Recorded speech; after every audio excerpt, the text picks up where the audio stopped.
What's up, everybody? I'm Mike. Welcome to MikeMakes.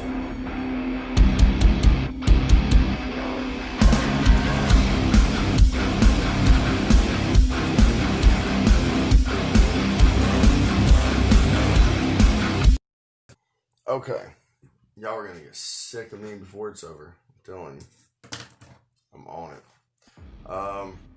Excuse my bucket. Got my phone sitting up on a bucket. I don't have anything else to mount my phone with right now, so that's what I'm using. I've had a lot of people ask me how I get the wood grain that I use in some of my stuff. I can show you an example real quick. But it's not really difficult. Okay, of course, now I can find the thing with wood grain on it.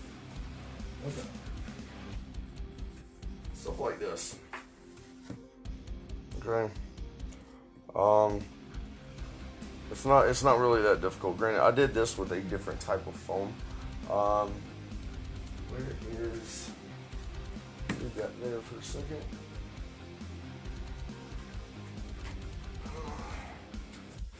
Okay. Granted, this is not my design. This is something that an idea I got from Black Magic Craft, but wood grain. Yeah, it's tedious, but it's doable. It's not that difficult. I'm going to show you what I'm talking about. Basically, what you want to do is get some ready board. Dollar Tree sells it. $1 a sheet for like the big poster board size sheets. And what you're going to want to do is, it's got this paper on it. And you can tell it's ready board because the paper peels off really, really easy. Okay, you always want to peel that off. Alright, so what you want to do is you want to get a straight edge. I don't know what my ruler is right off the bat, but this will work. All you need is a straight edge. And basically what you want to do is just mark out. You kind of want to stay like, if you're building something with bricks, try to keep your wood planks proportionate to the bricks. You know what I'm saying? Like, you don't want it to look odd. You don't want to have like really, really big planks and then tiny little bricks, or vice versa. So you kind of want to keep it in scale with each other. But the basic, the sizing thing is something you're just gonna kind of have to figure out. But basically, the sharpest pencil you can find, and what you're gonna want to do is get your straight edge, and hold on one second. Get your straight edge and do some straight lines. Okay. Do some straight lines. Okay. Simple, right? Simple. Piece of foam with straight lines on it. Now, what you're gonna want to do. Now, there'll be a debate on this, but me personally, I don't like using a ruler or a straight edge to do my cross lines, because not every piece of wood is going to be completely even. I know that same argument could be with these lines, but at least you have a starting point with some straight lines. But basically, you just want to go in and just make some cross patterns. I try to stagger everything if you can. Just stagger, and then come up maybe on this one. And then just want to keep staggering them. So, you want to stagger them like this. and then we will we'll start putting in our lines and everything else in just a second. So if you're following along with me, if you have any kind of a ready board, or you can actually just do it on regular XPS foam, it is a lot easier on this. But yeah, you can definitely get away with it on like the regular. I don't have a full sheet right next to me, but just like the regular.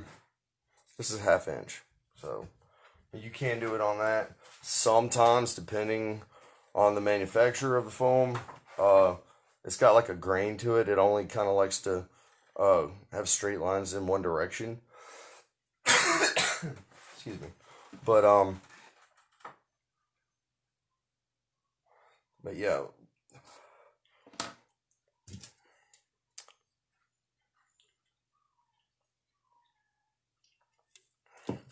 Sorry if you hear a puppy whining in the background. We have a puppy. They whine.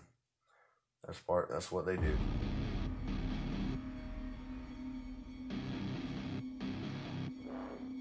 Alright. So basically what you're gonna want to do is, I normally start at the top left and I just draw me a line. And then I kind of fill in just like a curvy line. Not too curvy, just have a little bit of a curve to it. After a few lines, go the other direction. You know, kind of fill in those empty spots. And I've been told what sets my wood grain apart from some of the others is a lot of people like to just do straight lines. You want as much variance as you can, because I mean, natural wood has variance.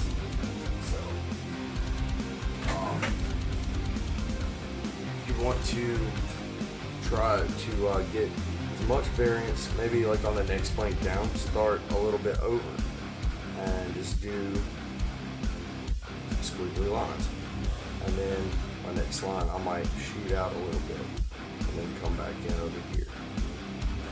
The main thing to remember is these lines are not going to end. You know, each plank has straight lines and crooked lines, but they don't just like stop in the middle of the board. They go all the way through. So, like this, and then just kind of follow that curve that you created, and it almost resembles like a knot.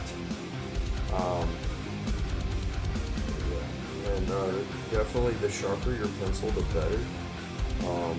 Better definition you're going to get with your lines.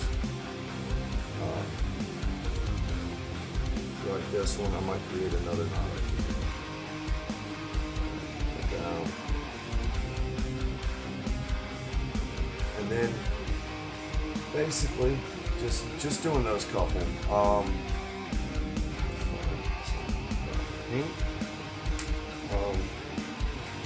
I like to use, and of course, you know, you have to come up with your own creativity. But I like to use a pretty light brown that apparently is not existent right now.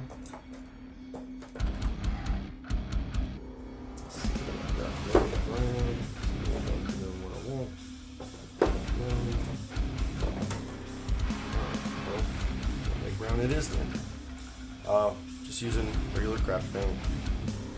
Any kind of craft paint is fine. But basically, what we're going to do is we're going to paint my 2 boards that I just carved.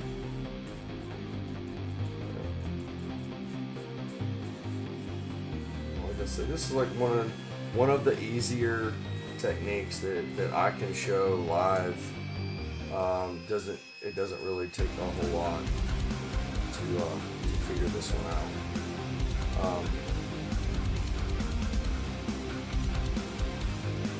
I'll show you the trick in a minute. It's going to take just a second to dry.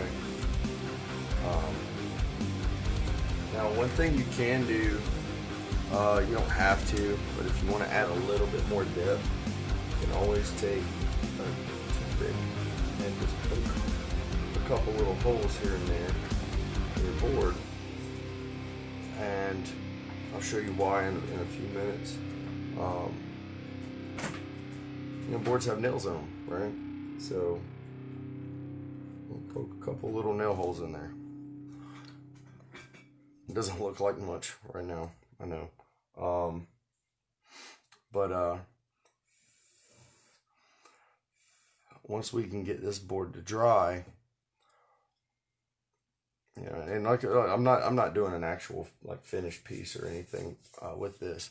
I'm just showing you a technique that you can try, and who knows? I mean, this one technique, I would be ecstatic if I could teach somebody a technique like this, and it's simple and effective, and you know, gets them to the next level of their game. Excuse me. And yeah. So basically what you're going to want to do after that's dry, I don't think this is, but we're gonna move right along. There's a million washes that you can buy. This personally is my wash. I make it out of India ink and water. Basically, I'm going to give me a little puddle right there, and using a clean brush, I'm just gonna barely dab in there. See how that works?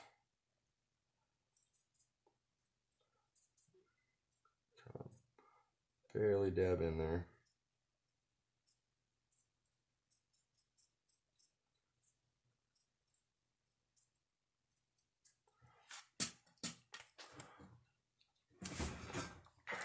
And there you go. There's your, of course it's full of wash right now. I mean, if you, this was a project and, you know, you would definitely take a little bit more time. And of course, as the wash dries, it's not gonna be as definite. If it were me doing an actual project like the other ones I had done, you can always take 2 or 3 different colors of brown. Like I said, variance. It's all about the variance. Um, you have to switch it up a little bit. Wood grain is not one solid color, so if you have some light browns, some dark browns, maybe even start with a dark brown. Get your lines in there, get your wash in there when it's dry. Pop a couple of highlights in there, do some dry brushing. Um, but this is a really simple wood grain technique, uh, and it's on several of my pieces. Um, but yeah, awesome. Thanks for watching, and definitely follow us here. Follow us at MikeMakesmdr on Instagram, and look us up on YouTube. I'm still trying to get enough followers to have a permanent YouTube address. So the more followers we have, the more people subscribe, the better. So I look forward to bringing you some more content, and as I can think of them, I'll do these little live videos, and I will show you little techniques and stuff. But this is Mike Makes, signing off. Later.